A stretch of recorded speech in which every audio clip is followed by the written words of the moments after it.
हमें खबर आ रही है मित्रों कि फर्स्ट एक्शन क्या होगा।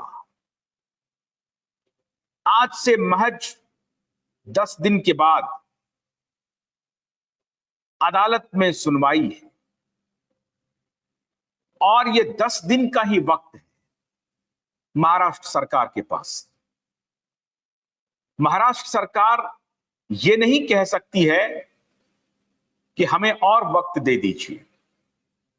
4 सप्ताह का वक्त मांगा था, वो ऑलरेडी 28 मई तक खत्म हो गया। अब ये जून आ गया और 18 जून की तारीख मुकर्रर है अदालत में। 18 जून को, आज से ठीक 10 दिन के बाद, महाराष्ट्र सरकार को अपना स्टेटस रिपोर्ट और रिप्लाई के बारे में फाइल करना है। अपना स्टेटस रिपोर्ट, 2 बातें हो सकती हैं। एक तो महाराष्ट्र सरकार ये कह सकती है कि मिलॉर्ड हमें कुछ वक्त और दे दीजिए। मिलॉर्ड पर निर्भर करेगा कि आपको कुछ वक्त और दे दीजिए। क्या आपने इस बीच में कोर्ट को अप्रोच करने की, अदालत को अप्रोच करने की कोई कोशिश की है? जाहिर है नहीं की है। भाई 4 सप्ताह अगर बीत गया तो क्या उसके बाद महाराष्ट्र सरकार पहुंची अदालत में कि मिलॉर्ड हमारा वक्त खत्म हो गया है और मुझे 4 सप्ताह और दे दीजिए? ऐसा तो किया नहीं है। जो तारीख मुकर्रर है उसी पर जाकर के हम पूछ लेंगे। सबसे महत्वपूर्ण बात यह है मित्रों, हमारे वकील साहब इसी मुद्दे को अदालत में बड़ा मुद्दा बनाने वाले हैं कि यह प्रक्रिया हीला हवाली पिछले 3 साल से चल रहा है और फडणवीस की सरकार कर रही है यह हीला हवाली। उद्धव ठाकरे की सरकार नहीं कर रही है। फडणवीस की सरकार इससे बच नहीं सकती है। फडणवीस जी उस वक्त भी गृह मंत्री थे जब एकनाथ शिंदे मुख्यमंत्री थे, 2022 में ही, जब इन्होंने एसआईटी के गठन की घोषणा की थी और एसआईटी बनाई नहीं 12 महीने तक। जब हम लोगों का पीआईएल लग गया supreme court high court litigant association का, तो इन्होंने दबाव में आकर के एसआईटी के नाम की घोषणा की, एसआईटी के 3 ऑफिसर के नाम की घोषणा की और उस पर भी आपत्ति आ गई। इनको मालूम था कि ऐसे ऑफिसर को एसआईटी में रख दो और उसके बाद अपने ही आदमी से इसके ऊपर विरोध करवा दो। वही हुआ। एक तरफ बतौर होम मिनिस्टर और मुख्यमंत्री दोनों ने मिलकर के एसआईटी के नाम की घोषणा की। उसमें 2 आईपीएस लेवल के अधिकारी थे, एक स्टेट लेवल के पुलिस सर्विस के अधिकारी थे, एक आईपीएस लेवल के अधिकारी थे और एक इंस्पेक्टर लेवल के अधिकारी थी। इंस्पेक्टर लेवल के जो अधिकारी हैं और एक और अधिकारी जो है, उन दोनों के खिलाफ भारतीय जनता पार्टी के ही नेता नीतीश राणे ने टेस्टिमनी दिया और उन्होंने कहा कि इन दोनों को एसआईटी में रखना पूरी तरह से अनुचित है। इन्हें एसआईटी से बाहर करना चाहिए क्योंकि ये अब इनकी जो लॉयल्टी है वो उद्धव ठाकरे के प्रति है और आदित्य ठाकरे के प्रति है। तो ये केस को इन्वेस्टिगेट नहीं करेगा बल्कि और डिरेल करेगा। और वही हुआ। 1 साल तक ये एसआईटी कुछ भी नहीं किया। अभी दिसंबर में, नवंबर दिसंबर में जब ये मामला और तूल पकड़ा,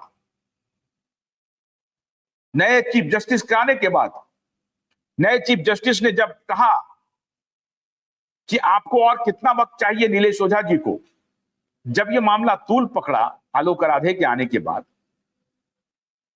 तो ये आनन फानन में कहा कि मीडिया को कि हम कल जा रहे हैं सीन रिक्रिएशन करने के लिए। इन्होंने सीन रिक्रिएशन नहीं किया।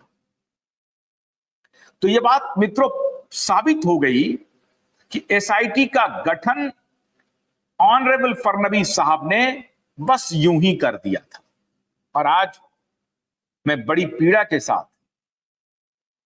यह कहने के लिए मजबूर हो गया हूं कि फडणवीस जी, आपने न्याय नहीं किया।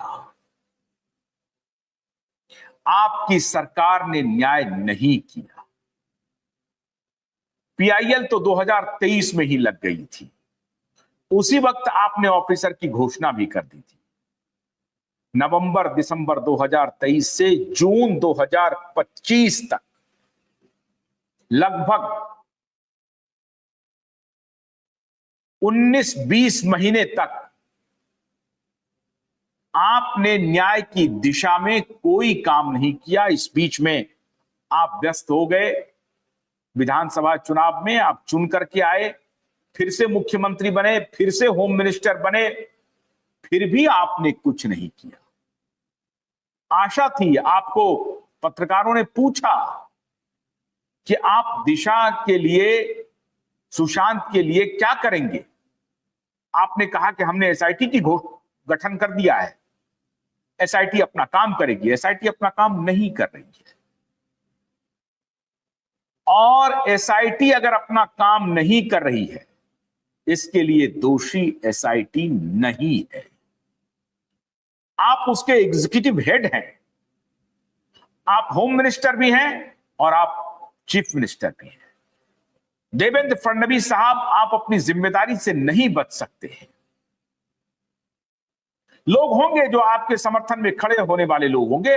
कई बार मैंने आपकी तारीफ भी की है, समर्थन भी करता हूं, आपके साथ खड़ा भी हूं, आपके साथ खड़ा भी रहूंगा।